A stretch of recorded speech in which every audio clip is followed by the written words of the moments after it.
and welcome to Metra AV Tech Tips. I'm Brent. I'm Adam.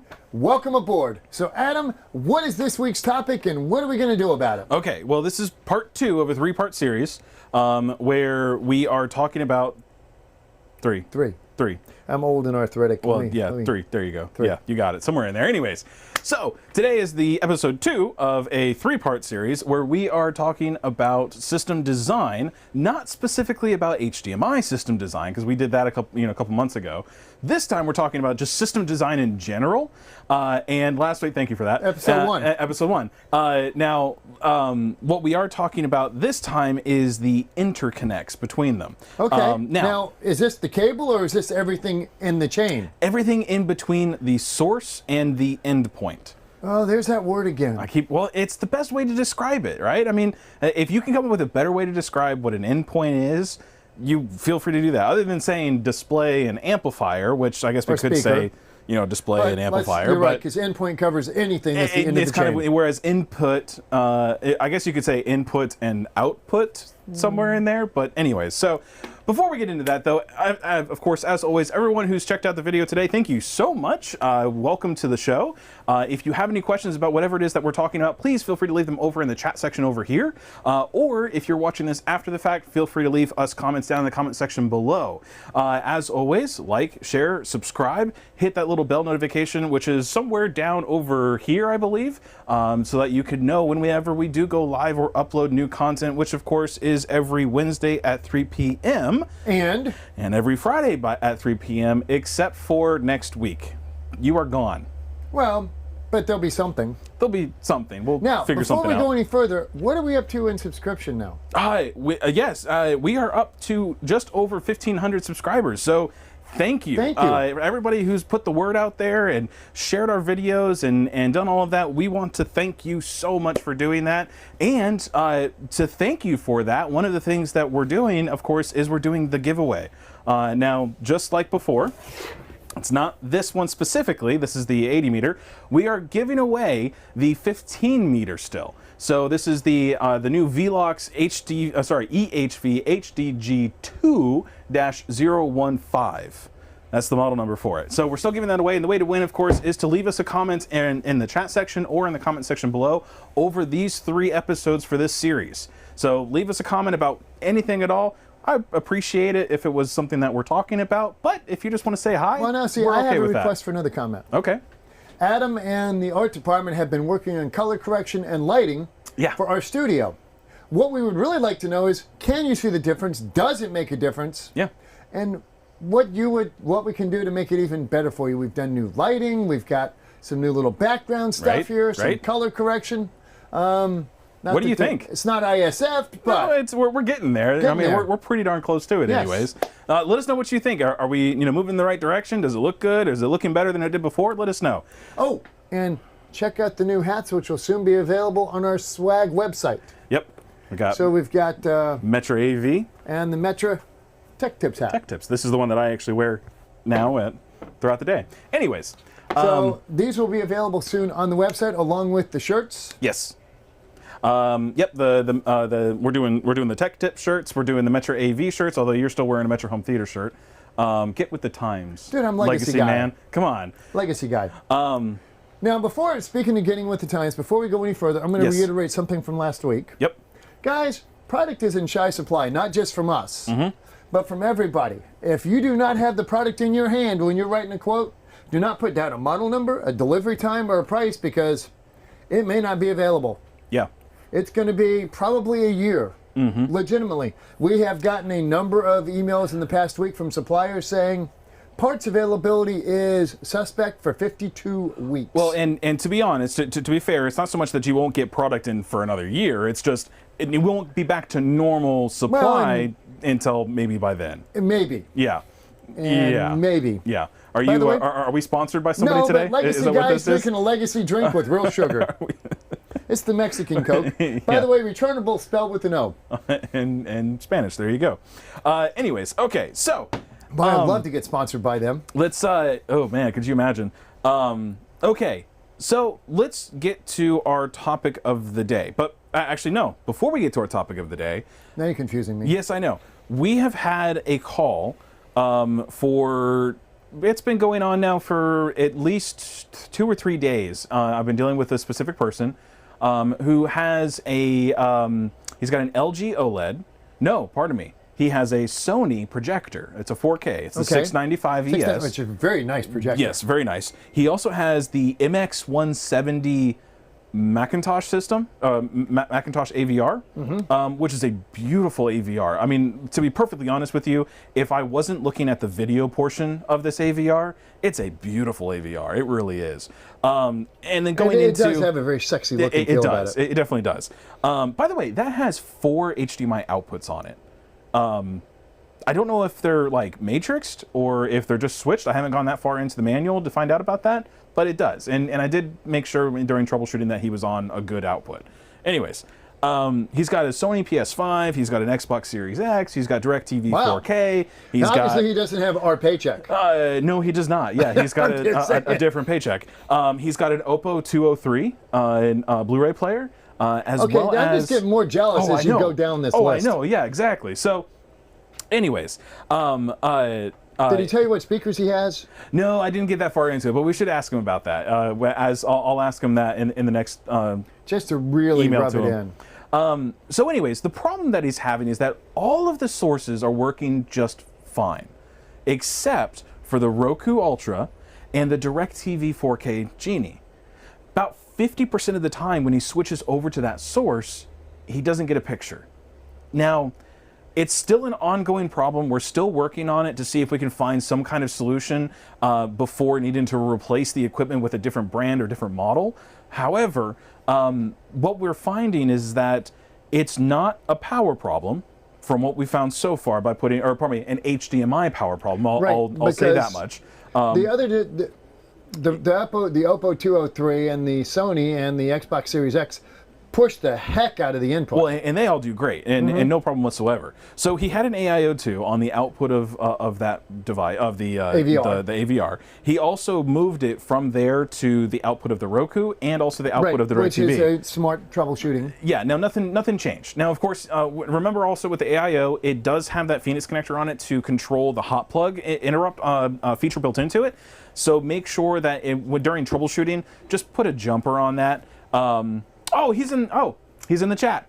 What speakers do you have? He says it's the B&W 803s. Wow. Okay, now I'm going to assume that the Mac is a pre-pro. It's not an AVR. No, yeah, correct. It is a pre-pro. So yes, it's got please XLR just go output. ahead and rub us into the amp going along with this. Yeah, is it the Macintosh amplifiers that are going along with it, or do you have some other brand in there with it? Anyways, so he did try moving the AIO, and like I was saying, make sure you put a jumper on the AIO during this troubleshooting phase, because it makes sure that is just connected. So when you plug it in, no jumper, no hot plug, no HDMI. Yep, don't worry about it. Just have that wired in that way. Now, after the fact, once we find out what's going on, we can go ahead and wire that into like a Control 4 or Crestron or anything else to control the hot plug. Yes, to use to control all of that. Anyways, so we found that it didn't make any difference. So we know that it's not an EDID signal failure, and I called signal in there specifically because it's not today's Interconnects. Yeah, exactly. It's not an EDID communication error. It may still be an EDID communication error, but it's not a transfer data error. Exactly. It's not a power issue because, of course, the AIO adds power to it. Voltage and current. I promise you, this is not just a way for us to sell you more AIO2s. I'm just talking about what it's doing, so we know what it's not doing. And so, after all of this testing so far, we're still at a point where we're not entirely sure. Now, a couple weeks ago, we had the discussion about the Control 4 LU86 or 68 matrix. The matrix, yes.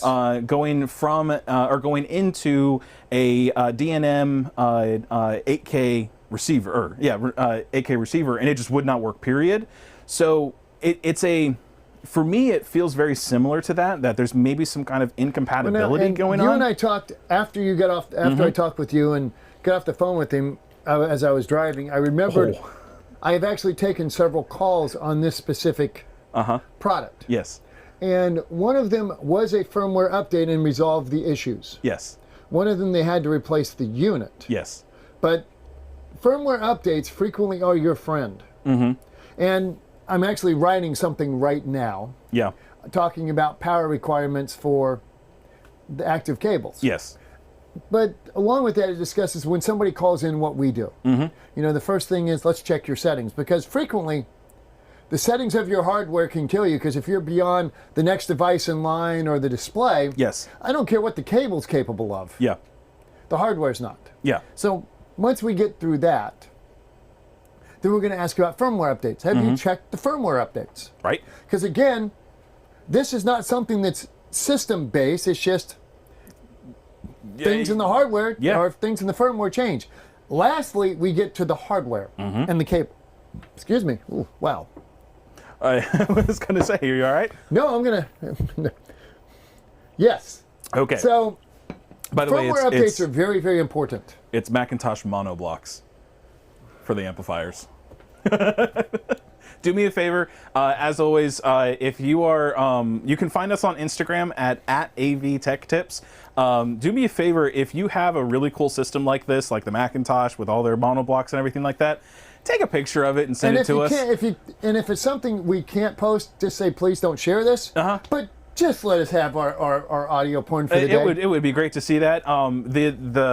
At AV Tech Tips, or you can of course put a hashtag Send it AV directly Tech Tips to us if you can't do put all it that in kind of stuff. public. We would love to see these things. So we're the reason we do these videos for everybody out there is because we're nerds and we like to geek out about this stuff. I mean that's exactly what it is. So anyways, yes. So going back to the problem. Wait a minute, I thought it was for the extra money you're getting. I don't know what you're talking about. So the no, because I like to geek out about these things. Anyways, going back to the problem at hand that we're dealing with in this case. Right now, it's really seeming like we're having an incompatibility. And here's where the frustration comes in, especially on our side, because when we run into tech support issues, we like to fix things. That's really what it comes down to, right? We hate to lose. We don't like leaving you with a broken system. And so, unfortunately, we're worried that this system is going in that direction where we have to point them in to someone else. Right now, we're pointing them back to Macintosh to see. And the very first thing we really, and this is legitimately true, hate to do is say, you need to call this manufacturer because there might be a problem. Now, right. I don't think it's a problem. Here's what we have found so far. And again, this is not unusual. Technology and feature sets in our world are traveling so fast. They're moving ahead. This is being changed. This is being added, new feature sets, new bandwidth, that, let's be honest, you guys are beta testers for pretty much everything out there. Pretty much. That's the reality of it. Now that firmware updates are available, are a thing. When you look at the larger companies, and I say larger like a D&M or a Sony or Yamaha, where they have major engineering teams, you're less likely to be the beta. Still a little bit, but less likely. When you get into the niche products that are better audio without question. Oh, yeah. Some additional feature sets. Those companies are not primarily HDMI companies, and this is not a dig at them. Because the fact that they are doing what they're doing and giving you that level of audio and HDMI is amazing. But the drawback is you're going to see a few more updates as they learn things. Yeah. Because you can't just put one or two of these things out in the field and have them out there the time necessary to work your way through these events. So anyways, of course, CBeer1, who's in the chat, thank you for sending us, or calling us into this for tech support. And by the way, thank you for the follow-up email this morning. Yes, thank you for that as well. But keep us updated. We're really curious about it, and if it's okay with you, we would still love to talk about it here on the show once we do finally find a solution for this. And if the solution means we're replacing something, then it's good information to know that, because we want you all to have good information. My money thus far is based on what the conversations I've had with other dealers, and almost an identical situation has been firmware. Yeah. Okay, Brent, let's get into our topic of the day, shall we? Dun, dun, dun. Hit the button here, and we should get system design interconnects. Yeah, that's not back there. Yeah, it's over there. There you go. I mean, it's down here on their screen. You good? It's not back there. I can see that. You're like the... Okay, yeah. Here's the ball. Get the ball. Go get it. Hey, Leo. You're that pet owner. Good to see you. You're that pet owner. Hey, it keeps them entertained. Come on. Anyways, so... I wondered why you bought that laser into the office. I do actually have a laser. It's right there. Where? Anyways, okay, we're having too much fun. Okay, so interconnects. So Now, see, you freaked me out a little bit because when you first broached this topic to me, Yes. my first thought was, okay, do you have XLR? Do you have RCA? You got a subwoofer cable? yeah. But no, that's not what we're talking about. No, it's not. And here's the thing. I couldn't find a good word to use to describe the things that I wanted to talk about. So we talked about interconnects. I would call it the signal chain. Signal chain, yes. But where in the signal chain? Because the signal chain starts at the input, or at the source device, and ends at the endpoint. Yes, but last week was sources. Correct. Next week is endpoint. So what would this week be? The interconnects, the in-between. Okay. So anyways. So what do you got there? Okay. So in normal CI speak, we're talking about interconnects would come down to the cables themselves, right? It's the copper or the fiber, the Whether connections in between. Yeah. You know, just right? something that plugs from one device to another. Correct. So I still want to talk about those, but I want to talk about the signal path, like you were saying, between that source device through to the endpoint. So I want to talk about what gets you there, the different devices that are in there, the different devices and things that do things to the signal once it's left the source, right? And before it gets to the endpoint. Okay. Cool. I'm game so far. Okay. So the first question is, and I think that kind of I got to look ahead, don't I? yeah, to there see you go. this. You see that it comes up here on the screen. Ready? There it is. What is an interconnect? And so we just kind of went over that. So an interconnect really is, in our definition for today's episode, is the source path in between, or the signal path in between the source and the endpoint, right? Alpha and omega. And everything in between. It's everything in between alpha and omega, right? So that means the cables, that means the extenders, that means the splitters, the switches, the AVRs, the whatever it is that's in between in there. Yeah. So that's basically what an interconnect is in today's definition on this episode. So from there, Wow, you should have been a lawyer. yeah, right. We have to define what's happening in today's courtroom. So Nick Next Danger question. is Nick Danger is saying plumbing. It's all the plumbing in between. plumbing. Yeah, it's everything from the source to the I think we're going down the flush here to the quickly. drain, right? Yeah, there we're you go. Getting flushed quickly here. All right, we'll move on to the next question. Well, yeah, Brent, what's your favorite interconnect? Well, see, I knew what I was going to answer going into the day. That's okay. And it's XLRs. it's still a valid answer. XLRs. Okay. And why? Well, I guess for me because it gives you a balanced connection. With a lower noise floor. Yeah, and because it's got that ground pin in there that Separate gives you from right the signal from the path. signal. Because normally when you have like an RCA, it's an unbalance. You have positive and negative, and the ground is using the negative. Well, it's send and return. It's not really positive, negative. But is it really a return? Yes. And that's where it gets interesting because when you look at a source. Yep. There to your right, bottom right, on the floor. There you go. Same for something with RCAs. But this will work. Yep. So when you look at a source, the ground plane on all these devices, say you've got dual RCAs, Sure. all you're really concerned about is the tip. Because the rings Yeah, they all use the shorted same. all the way across. Well, and we talked about not to put us back on off the rails like we did last week, where we talked about the legacy hi-fi systems. But in the legacy hi-fi systems, we talked about that where you for the tape. You just have a jumper. You would have a Yeah, jumper, just but the jumper wasn't like a full RCA Right, in it and was out. just the center pin. Just the center pin went in and out because they shared the same Right. outer jacket. I've seen a lot of guys through the years take a multi-strand RCA in the early days when they had four they could actually make two RCAs out of one cable. Okay. Or three. Because they would all be Because they sharing. only need one ground. Yeah, they only need one ground out of it. Yeah, so they would share the ground Right. on all of them for one connection, and then use the others for Yes. that. I mean, The Mogami quad we would take Mogami quad, which is two pair twisted. Two would go for hot and two would go for ring.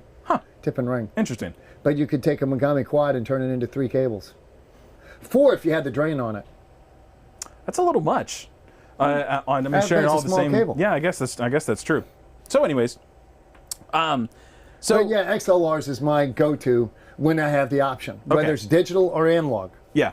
So when we are talking about instead of the cabling for the interconnects, do you have a favorite? Less is more. Less is more. Less is I'm more. good with that. So when you have I guess for mine it would wind up being this sounds silly because of course it sounds like I'm just patronizing ourselves. HDMI really is my favorite. RCAs, when we're talking about like component and composite connections, are brilliant because it just plug it in, and if you have a good connection, you have a picture. And even if you don't have a good connection, you may have a bad picture. I am old enough to remember, oh, life was so good with component, it just worked. Well, no. Life was so good with S-Video, it just worked. Well, no. No. Life was so great when it was just composite, it just worked. Well, no. And in the analog domain, and here's where digital offers a plus. In the analog domain, I can design a cable to do pretty much anything you want it to do. Okay. You want an RCA cable that's got more highs? No problem. I can attenuate the mid-range and the bass. Yeah. You want a cable that sounds more boomy? No problem. I can attenuate the mid-range and the highs. I cannot make it better than the source. But I can basically equalize within the cable. Yes. After it has left the source. Yes. HDMI has less of that built into it. Yep. Now, not entirely without it, as we have learned. Especially with FRL moving into 2.1. Well, just basic. When you're HDMI is a world of thresholds. Now, thresholds, let's look at thresholds in a human standpoint. Okay. Let's look at hearing. Okay. I'm an old man. Sure. As we know, as obviously the legacy fella. Sure. My hearing, is not as good as it was 40 years ago. Sure. You no longer still have the same ears. I still have, give or take, the same body. Yep. So I look the same. Well, no. Wow. But my ability to perceive quieter sounds has disappeared. Yes. And this is the exact same thing with HDMI. Yep. When you look at different sources, different switching devices, different connectivity devices, different displays, the ability to perceive those differences becomes critical. Right. You can have a set that has a hell of an equalizer on the input side, so it will take a very weak signal coming out of a poor cable. Right. And it will give you a picture. Yeah. Yep. You can take that identical cable to another set that doesn't have that ability, and you know what? It doesn't work. So what's wrong? What's the problem? What's broke? Well, nothing is broke. No. Yeah. Exactly. It's just not the same. Right. And it's that what's the term that we always use with that? It's the accumulation effect. Right. Where you have it's a cumulative effect of everything. The failure is cumulative. Yes. The success is cumulative. Yeah. So when it comes to my favorite, when it comes to cables anyways, my favorite is HDMI. Now, my second favorite is truthfully an extender, an HDMI extender. The idea That's because you're new. Well, I am new. And while it's still a great point of frustration for many things that you and I deal with on a daily basis, the truth is that once I knew how to do it correctly, right? Yes. Right? Yes. Once I knew how to do it look, correctly. I met you early on in your career. Yes, you did. Yes, you did. And went to a job or two with you. Yes. And the work ethic was always phenomenal. Thank you. In fact, even then, you were teaching me the first trip I ever went to you with, which was South Daytona, with that old Technicolor cable box. Yes. Yep. You taught me Control 4 programming that day. I did, didn't I? You Yes. did. Yeah, I did. I had never seen it. So you were saying, oh, it's like, well, hell. Yeah, yeah. So, but yes, with extenders, it's all about termination. Oh, just in case I didn't mention it. Termination. Yeah. But it's not just HDMI extenders. It's also audio extenders. Yeah. It's the same. This one here, the analog extender. I promise again, this what is did I not. grab? You grabbed the D to D. So I promise this is not a product episode, guys. There are others like this out there, obviously. But this is This one is actually for extenders my favorite. Yeah. And why? This is a true Balun. Because it's actually a Balun. It's actually. We always talk about people call in and they say, "Oh, I got an HDMI Balun." No, you don't.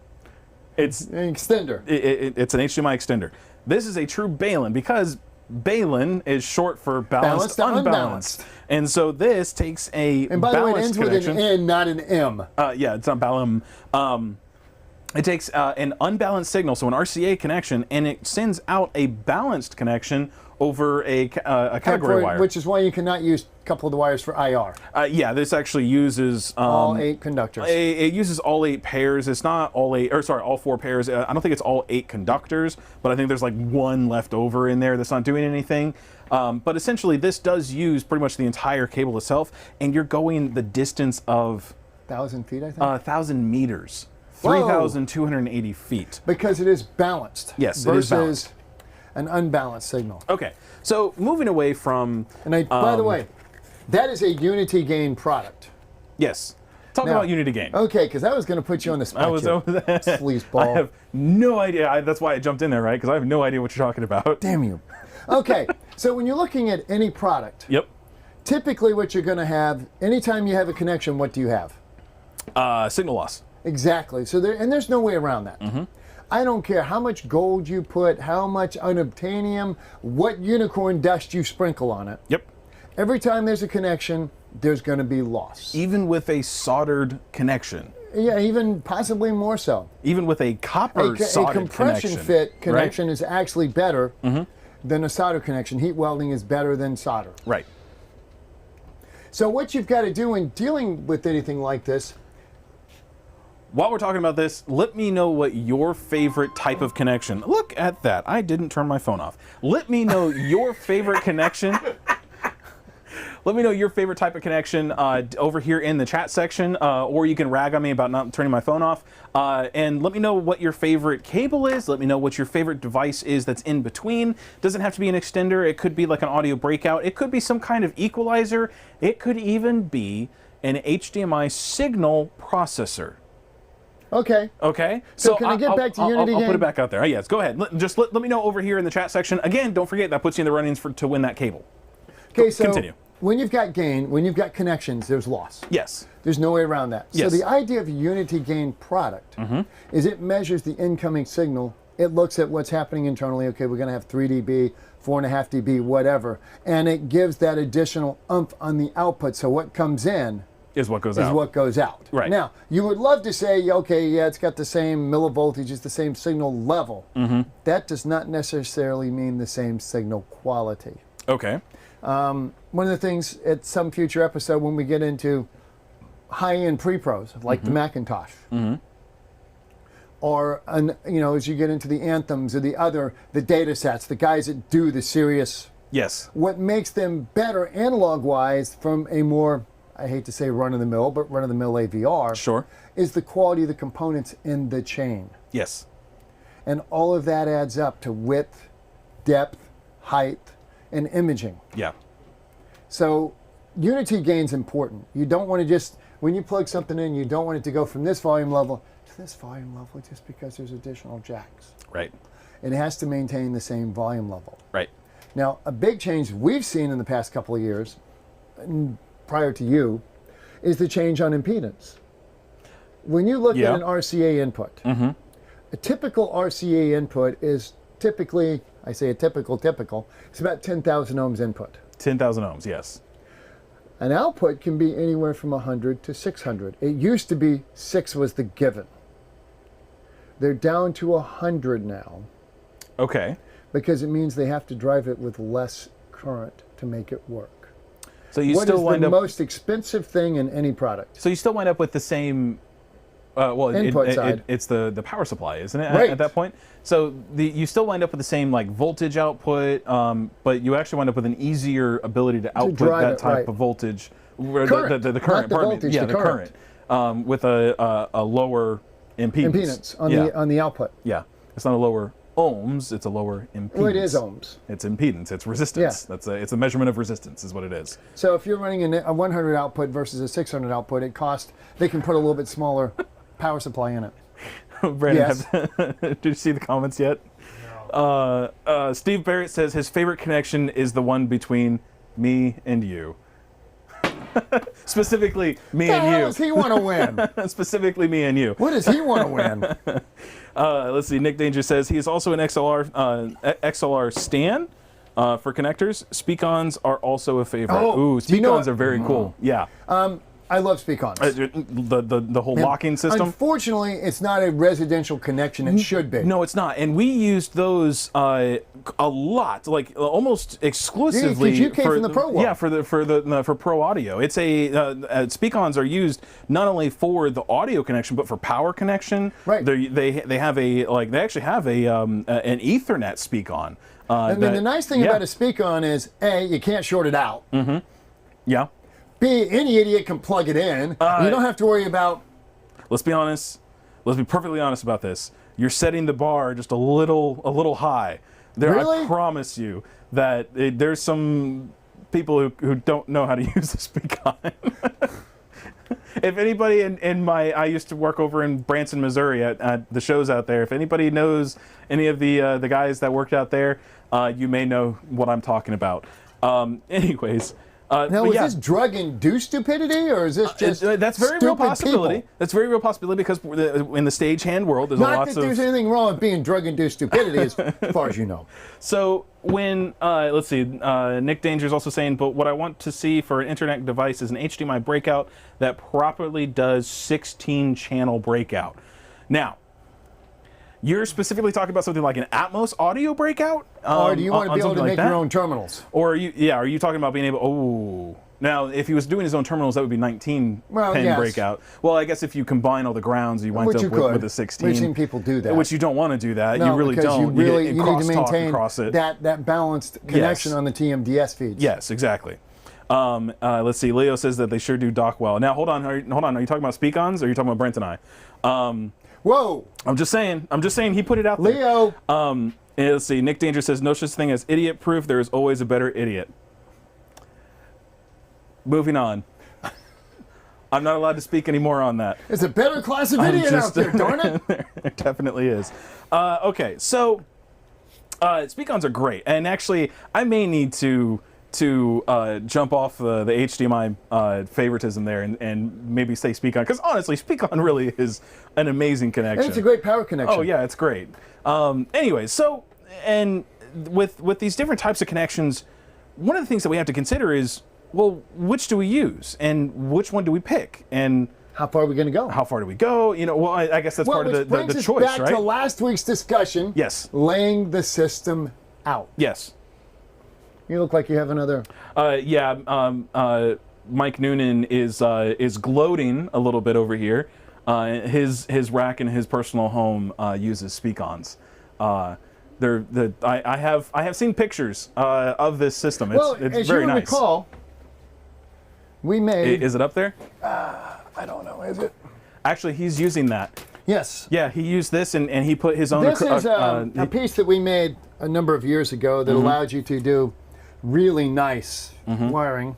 And Mike took the decor inserts and put speak-ons in them. Oh, he went further than that. He took this entire metal insert here. He and put his own. He made his own. Yeah, oh yeah, did everything with it. It was really cool. Let's face it, he's got tools that the rest of us don't have. Yeah, this is true. Anyways, okay, so say thank you, Jeremy. How do how do we pick the right interconnect? And I'm going to limit us down. I'm going to go ahead and limit us back into just the cabling. Let's talk about that. Now, specifically, when we're dealing with distance, if we have a shorter distance, so let's say we're inside of a rack, right? And I need to go from a source device to either an AVR or a matrix or something like that. In that type of connection, what would be your most important That's interesting, because you and I had a strong discussion about this the other day. Yes, we did. Yeah. And I shared my opinion in no uncertain terms. Yes, you did. And unfortunately, I have to concede to you because you are the project manager on this one. So I will do as such. I prefer a pre-made RCA cable. Now, okay, yes. Now, if we're talking on the audio side of things. Yes. Yeah. Now, and the reasoning behind yours is because change. Well, and I have been down your road where I custom did my rack. I mean, I had these beautiful, years ago we sold mini RG59. Yes. In 6 different colors. Yes. We had the terminals, the BNCs, the RCAs, all of it. And it was beautiful. I mean, my rack was stunning, gorgeous, pure porn. Yep. For about a month. Yep. And then you change something. And then you change something, at which point it's like, I'm done with that. Sure. I am done with that. Now, I want serviceability. Yes. What I mean by serviceability is in my case, I can get behind my rack, which Yeah. is nice, but not every job you can. Yep. You need to take that rack, slide it out of the wall, get behind it, and service it. So I want a loop. Yep. If I need to go from here to here, I want enough cable to go down to there Yes. because I don't want it tight. And I use the nice lacing bars, and it's pretty. Yeah. But now also I legitimately buy up in RCA cables. Yes. I don't like soldered tips. I like compression terminations. When you look at our V-Locks, it's compression termination. It's based on my original design Yep. for the EE audio cables way back in 2000. Yep. Because We still have some of those, by yes, the way. we do. They're over and in you know a what? box. They work. Yes, they do. And they're very nice. They're very nice cables. Now, our new Velox cables are, I don't believe they're the compression fit on those ones. It is compression. Is it on those? Okay, good. I wasn't the one who managed those, so I didn't know what they were. Anyways, so I was very pushy on that with him. Were you? Okay.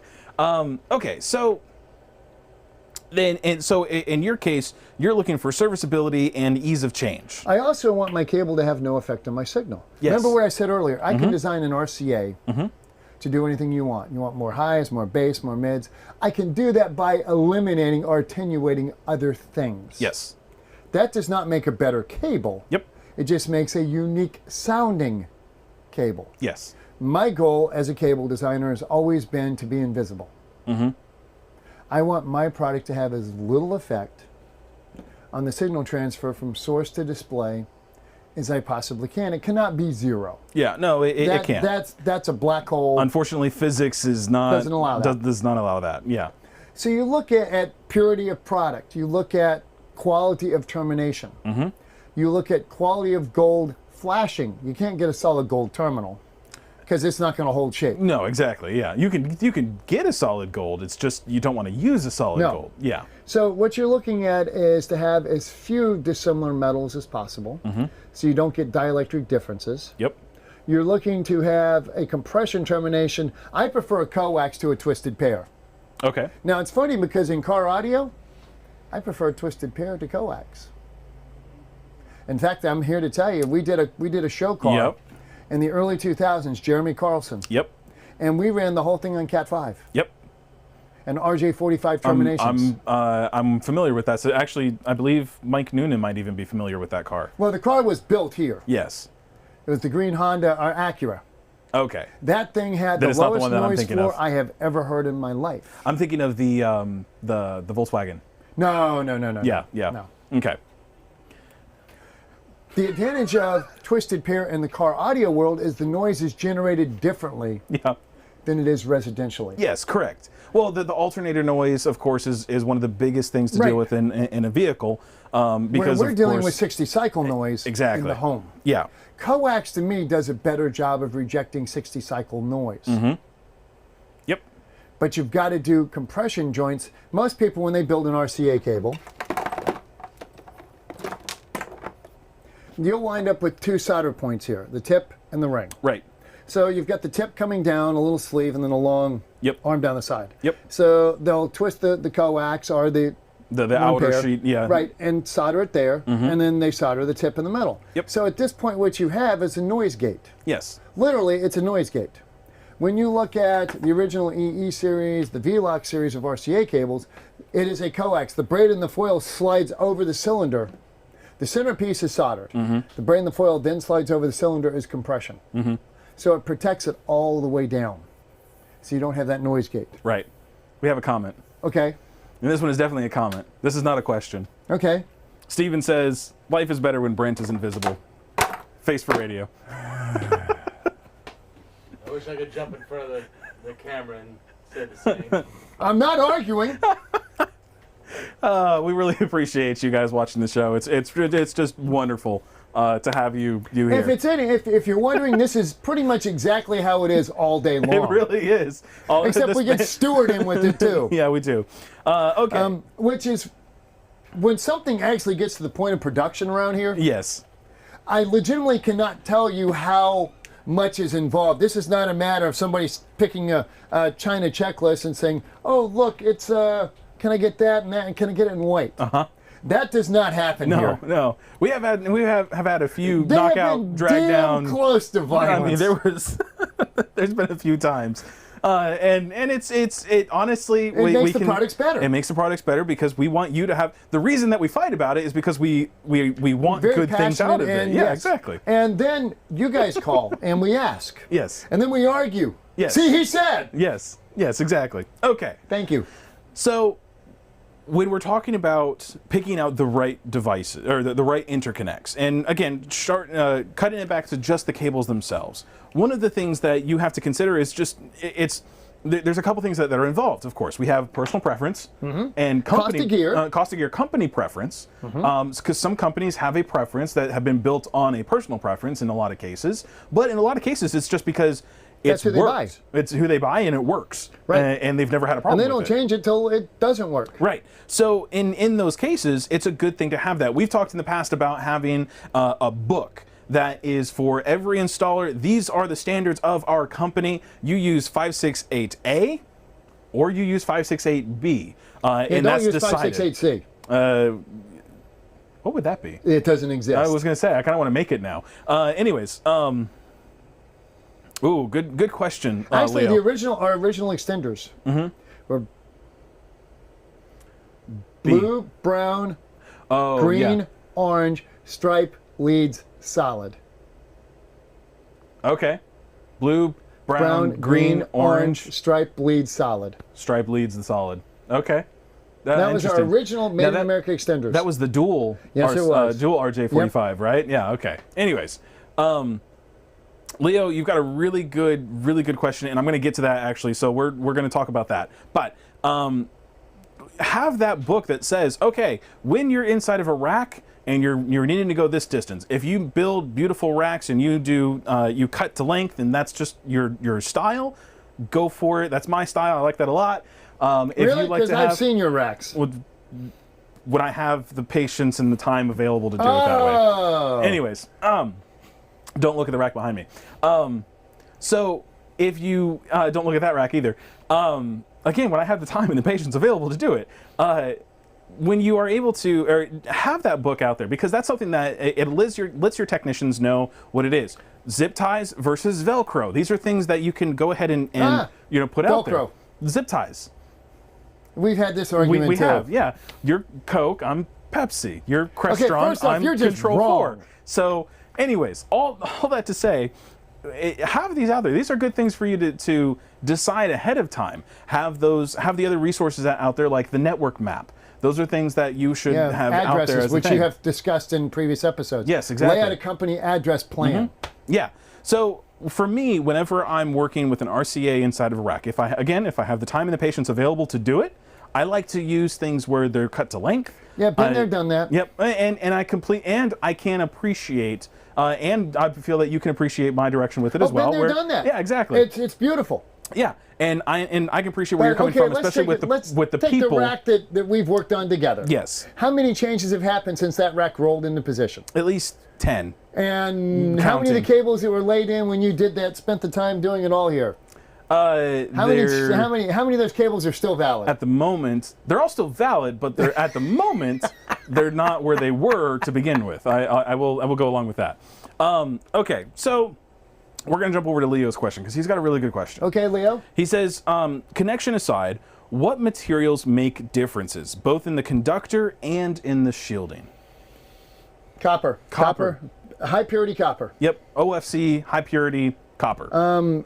Anytime you can stick with copper. Now, and here's where it gets a tad bit annoying with coax. I love coax. Yes. But there's copper-clad steel, copper-clad aluminum, there's aluminum braid. I would not make an audio cable out of that because you're going to wind up with dielectric differences, which will affect your fidelity. I was looking for the old HDMI cable that we had, The one that I had coiled up. No, the one that I had coiled up, the old silver one. Yeah, the I don't see it. Yeah, don't worry about platinum. it. Anyways, that one has high silver content. High silver content built in it. Now, see, silver content's really good for HDMI. Mm-hmm. High silver content's not that good for audio. Why? It makes it brittle. Are we talking skin effect, Brent? No. No? Okay. Something about the dielectric differences between what the terminals are made out of and high silver and RCAs. You know, we went down the road with a high purity silver interconnect. And honestly, it just didn't sound as good Yeah. as a good quality copper interconnect. Yes. Skin effect is absolutely real in HDMI. Oh yeah, 100%. We're dealing with much higher frequencies. It is incredibly debatable. Yes. And today's In not that audio. episode. Today is not that episode. We're not going to get into that debate. And I don't even think you and I argue on that. No, you one. and I do not. No, and that is one of the few things that you and I are pretty much on the same on the same thing on. So, but we won't get into the debate of But yeah, anyone else. Purity copper. Yes. A What do you think about gold plating? gold plating is pretty much necessary. Do you know why gold plating is necessary? It's malleable, so when you actually make the connection, it almost on a microscopic level it More molds so it to the reduces connection, corrosion. right? Oh, the Straight up corrosion. nickel terminals corrode Okay. badly. Yep. All right. Yeah, that makes sense. And really, when you gold plate, aside from the fact, ooh, it's gold plating, it's beautiful. Yeah. And they kind of started that way. And ours are very, very Yes. beautiful. Monster was the first one to really push it. Sure.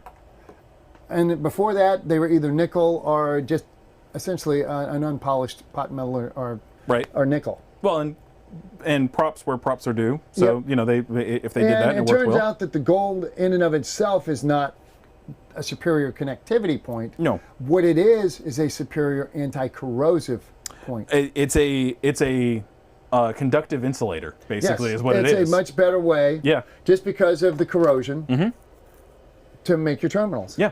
In and of itself, it's not. Now, if you had bare copper as a connection, I mean, that would corrode as well, but in a much longer period of time. Look at straight up coax on an RF cable. Yeah. Solid, just the center stinger is bare copper. Yeah. Now, you'll get a little oxidation over that. Yes, yes. But it's not as bad as you're going to get on nickel. Steven is saying there are some cable companies cringing right now. They need to sell $1,000 HDMI cables full of silver. Thank you for No. Okay. Okay, that's HDMI. By the way, high purity silver is a plus in HDMI cables. Yes, it is. And as we were saying earlier, because of the skin effect. Yes. But realize when you're dealing with audio, 20 to 20,000, really, let's go 18 to 30,000 because of the harmonics. Yes. That's really slow, low frequency data. Yes. It is. We think, Yes. oh, it's 20,000. I can't hear that. I think we did an episode last year on the frequencies and just the idea that at 60 hertz, the frequency of 60 hertz, How long it is? how long it is physically, like if you were able to see a wave of 60 hertz, it winds up being something like feet of length for it. So. But really interesting stuff. And Steve, or Steven, thank you for being, he says, thank you for being honest and not pushing the narrative. The truth about our we're not sales company. guys. Well, and the thing is that even our salespeople, we have built, or actually you 'Cause specifically. I'm very much a fatalist when it comes to science. Yeah, when it if comes- you can't prove to me it's better, Yeah. it ain't. If there are not numbers along with it, it doesn't mean anything. And the truth is that our company, the way that we do things has been built on that concept. Whenever we do audio cables, whenever we do HDMI cables, whenever we do any of our products at all. And for HDMI, DPL was a godsend to Yes, us very much because so. you know what? That validates the science Yes, very much so. and the numbers. So yes, we as much as we can, we want to be honest with you, and that's why, well, again, one of the reasons that we do these episodes is because we want you to have good information and be educated when you're choosing the things to do. If you wind up choosing our product, fantastic. But And the if you truth is don't, that there's other great products out there. yeah, we're not going to send you to them, but hey, there's other great products out there. Unless we don't have what you need. Unless we don't have it, yes, and we do that quite a bit, And, don't we? if there's something that you need I don't have, I probably know where to get it, and I'm going to do everything I can to help you finish your job. Right. Okay, we're moving on in time. Let's go ahead and move on to the next thing that we have on our agenda for today. What's the future of interconnects? We had this part of this debate last week when we talked about the future of source devices, where I said I think everything's going towards the single device. But we both kind of, or I conceded to the idea that, well, Apple TVs, Roku's, streaming devices like that are still going to be a thing because that's easier to upgrade than the TV would be to upgrade. Well, and let's be honest, the vast majority of customers that have tried to use built-in streaming features in their TVs get frustrated and get an Amazon or they get a Roku Right. or they get because they're just not convenient to use. Yeah. We were talking earlier about AV. Mm-hmm. You know, in the old days, you bought separates. Yes. Meaning you had a separate tuner, Yep. separate preamp, and a separate amp. Yes. And then they came out with receivers, which had it all in one.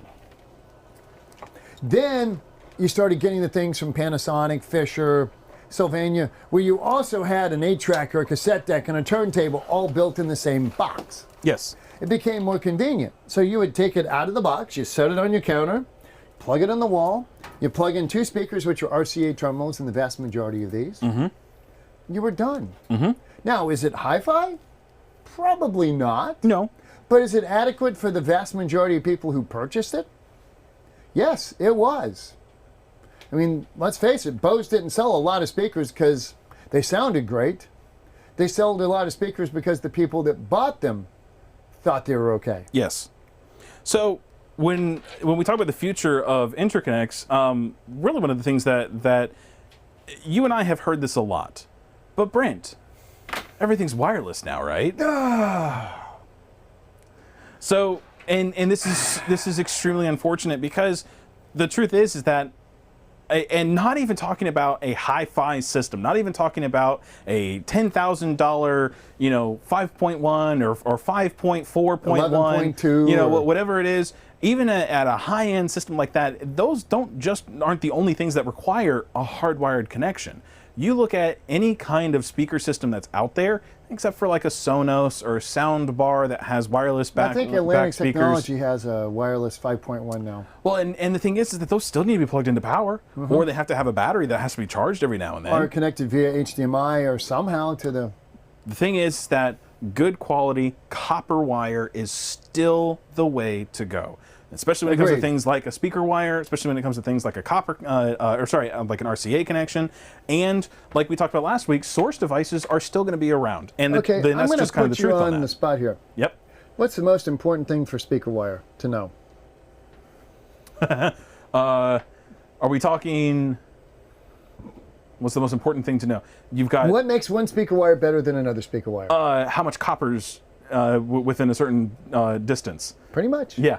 You got a lot of copper. I mean, you could take a copper, a 2-inch copper rod and just, wire it in somehow and run a signal down that. Through the years, I've seen some amazing claims where they had... it's different shapes. Yeah, different shapes, geometries different of it, size, right? Diameters for the... this was my favorite one.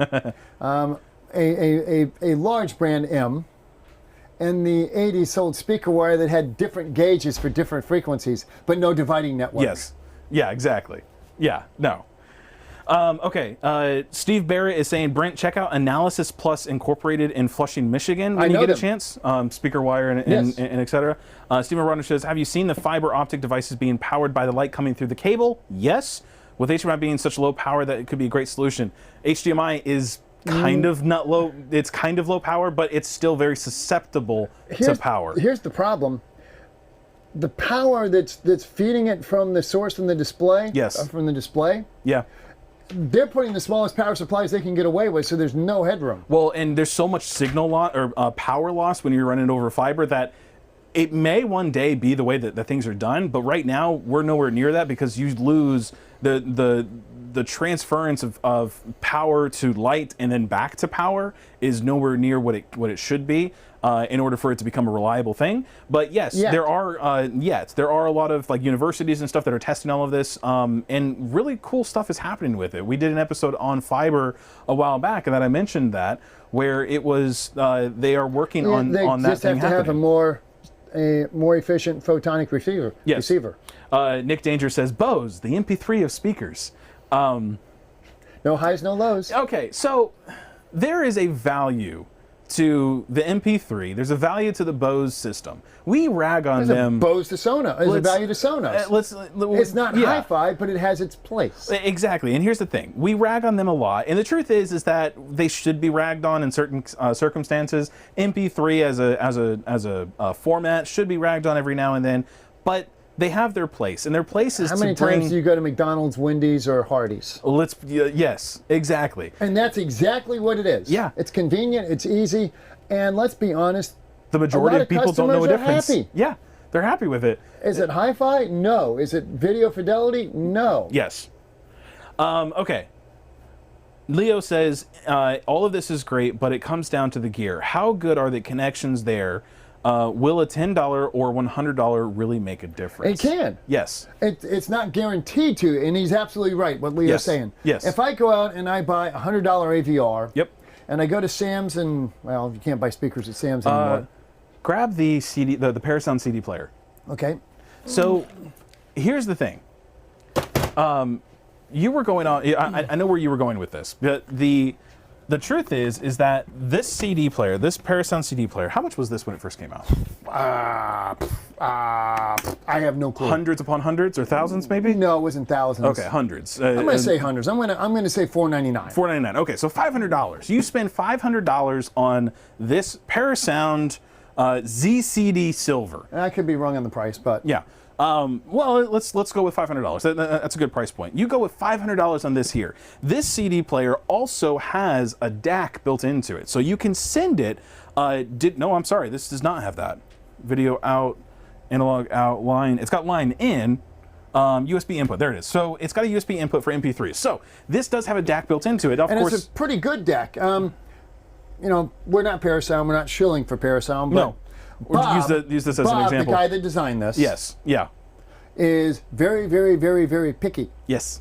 So I know that has a great audio section. Now, I don't have my DAC here to display, but the truth is that my DAC, or I call it my DAC, our DAC that we sell, the truth is that is not a $500 DAC. No, there are $500 DACs. There are, and I believe. Well, wait, what did you do? I just put the phono unit on top. Oh, okay, cool. But the truth is that the DAC that's built into that CD player that's $500 versus the DAC that we sell, which is sub $50, somewhere in there? Sure. I don't know what it is. Anyways, but it's definitely nowhere near the $500. The truth be told, our DAC is not as good as that. Let's be honest about it, right? But it's not intended to be. But it's not intended to be, exactly. It's the thing that gets you audio. It's the thing that gets it there it's good enough and it makes it happen. So there's a value, and that's where we're talking about Bose and MP3. There's a value coming in there at that level. So yes, if you want the best quality, you got to spend a little bit more money. As has been mentioned in our industry many times,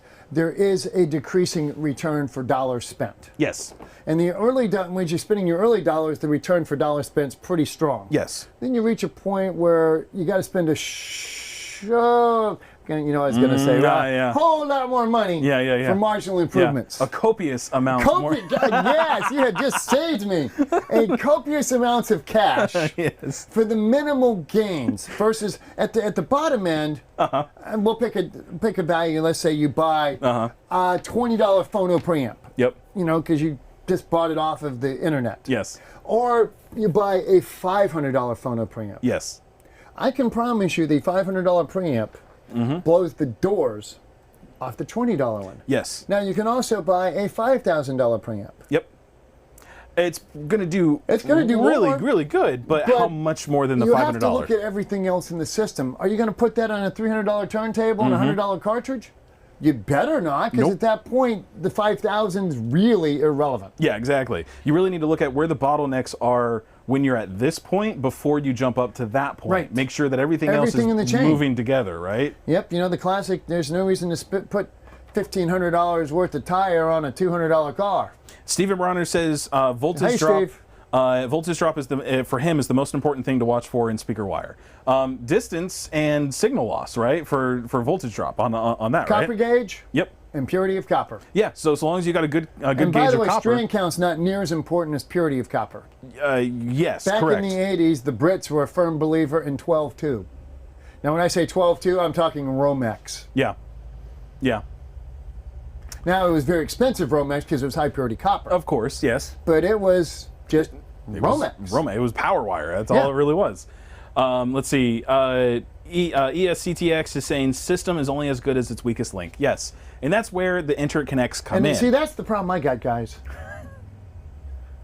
Oh, wait, I didn't say that, did I?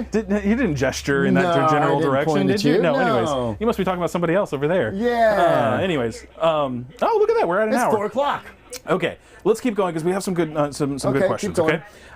And you know what I have to do in an hour? Yes, I do. the system really is only as good as its weakest link. And that's a very good statement for what it is that we're talking about. Because if you pick, you pick an Oppo 203, you pick a, let's use that Macintosh system. Well, you pick an Oppo 203. And by the way, that's a fine player to put on that Mac system. Beautiful system. You pick that Macintosh VX720, whichever one it was. The part number was. And then you pick that Sony 625 ES or ES 625. Anyways, you pick 645 ES. Yes. You pick all those amazing systems, and then you go onto Amazon and you buy the cheapest HDMI cable that you can find. But it happens. And you throw it into that system. Back to thresholds. Yep. You're just adding more layers of potential problems to the system, and you're making the system work harder than it needs to. When it comes to HDMI signal, yes, you can get a lock with a very low quality cable in many cases. However, because of that, you are still having packet loss. It's not packet loss, so you're not losing packets. You have signal loss somewhere along the way, which means that your display or your AVR or something in between, it's not getting as much as it could. It's not getting as much as it could, so it's having to work harder to recreate that let's signal. Look at our broadcast. We did color correction this week. Yes, we did. And it's a small thing, but it matters. Yes. All of that adds up. Yeah. I'm so glad I get to read the comments before you do. I really am. I really am. Okay, so and you realize all that these, even if the computer was sitting in front of me, you still would be able to read it. Yes, I understand. Okay, I want to know verbatim. Okay.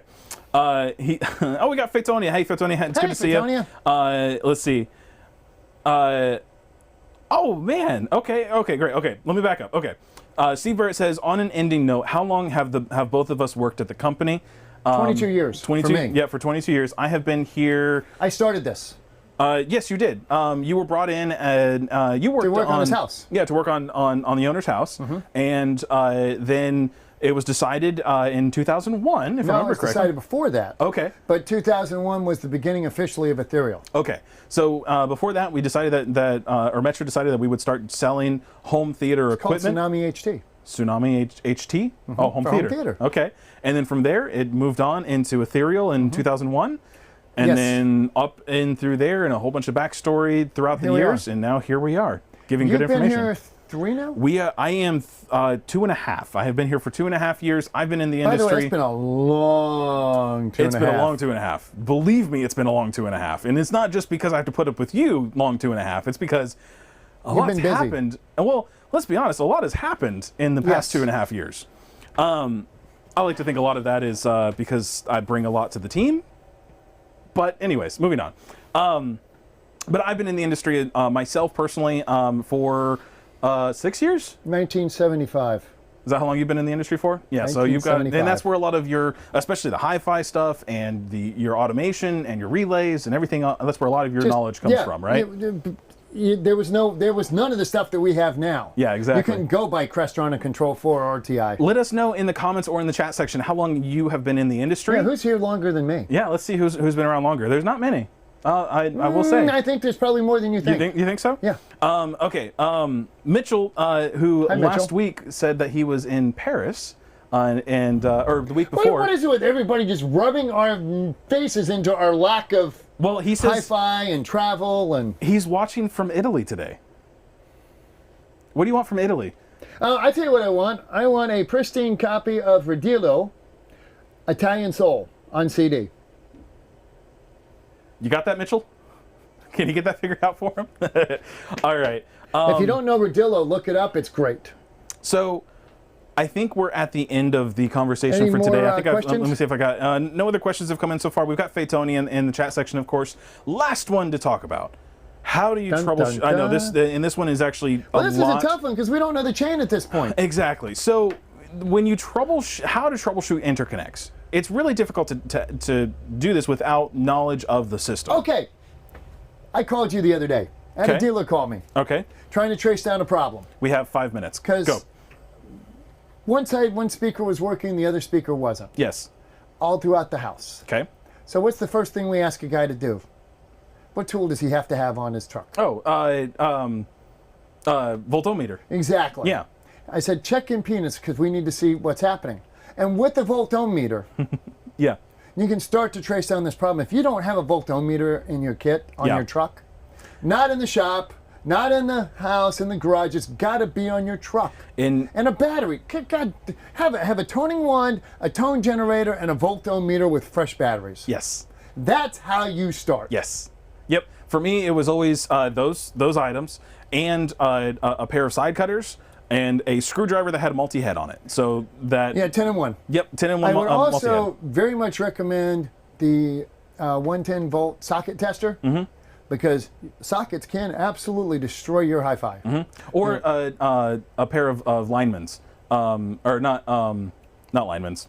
The Kleins? No, the multi-tool. Leather. Wire stripper? Oh, Leatherman? Yeah, Leatherman. Yeah, the Leatherman that's got the fold-out. Yeah, it's got the knives and and everything else on it. That's Leatherman. Yeah, those honestly, those not just for being on the job site, those are great for to have with you at all times, because guess what? You're driving home. It's 5:30 on a Thursday, and you're finally driving back to the shop, and the client calls in and says, "Hey, I got this problem." Well, you know, you just dropped off the truck. You all you have is yourself and I have gotten a your number personal. of calls in the past month. Yeah, I'm just here to do software updates. I didn't bring my tools. At least those items bring along with you. You can do quite a bit. Okay, so yes, troubleshoot interconnects. How do you troubleshoot interconnects? Voltometer. How do you verify? Yeah, voltometer. That's really what it comes down to. Now, certain things like an HDMI cable, you can't really check with a voltometer. You can check the outer jacket on it, but not a whole lot. But it's still a good resource and a good tool to be able to find out what's going on, because that tells you, and the wand and other things like that, it tells you what may be going on. Great tool. Troubleshooting the other interconnect devices, splitters, switches, and things like that. You pretty much, if it's a splitter or switch, you pretty much just got to have a replacement. Well, either replacement or bypass it. Bypass it to find out where the problem lies. Now we did talk about the accumulation effect, and that's not the end-all, be-all for troubleshooting, but it's a good step to know. Yeah, exactly. It's a good thing to know. Nick Danger says he's given 7 Leatherman tools to TSA. I fully understand that. I was going through, leaving LAX, back in the days when Cable Pro had this really long, decreasing radius conical coax crimper. Oh, okay, yeah. It was about that long. Had these long blue pole-like handles with a rounded top that was forged. Yeah, I lost that at LAX. Yeah. And that was a $100 tool in the early 2000s. Yeah. You know, now it's been replaced by the different compression type, but the old ones... Yep. Yeah, it was deadly. I understand why they took it. Oh yeah, no, fully understood. It was deadly. Yeah. Steven says that's better than 2 pistols he's had to explain. Oh, it is Steven. You need to check your luggage before you get on. We seem to have that issue with Florida congressmen. Continuity is what Leo says. Check continuity. Continuity really is the way to troubleshoot. Voltometer, check continuity, see what's going on.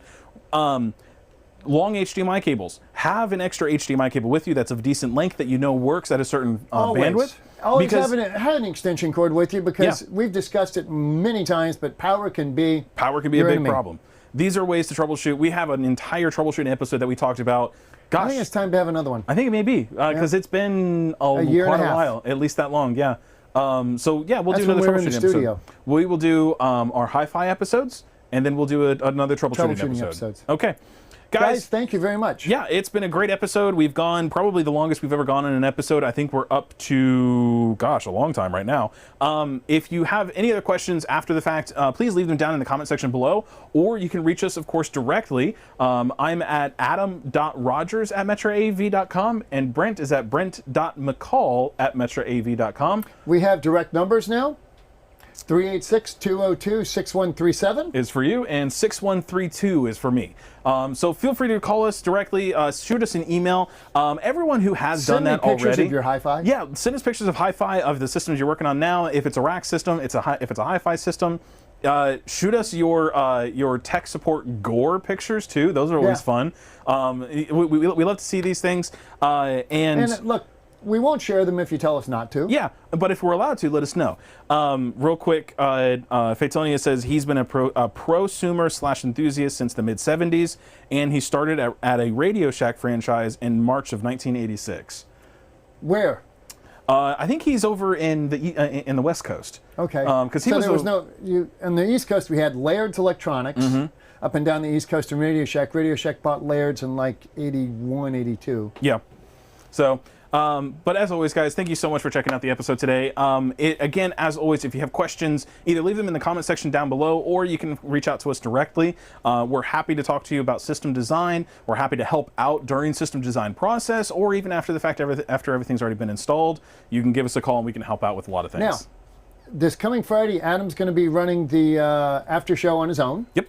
Next week, we're taking a week off. I will be in Los Angeles. Yep. Anybody that's in Los Angeles, please call me or drop me an email. Yeah, reach out to Brent. This I'm Friday, in the Los Feliz area, 90027. we are going to be talking about the CSC5SA1. This is that audio, the analog audio balun, the true balun. We'll be talking about that one this Friday. So definitely check in Friday at 3 p.m. where we'll be talking about that piece there. What's important? Termination. Termination. Termination. Termination. Reset early. Reboot often. Don't cut your wires too short. Turn off CEC. And call tech support. And I'm call Brent. tech support. I'm Adam. Have a great day. We'll see you guys later. We're rooting for you.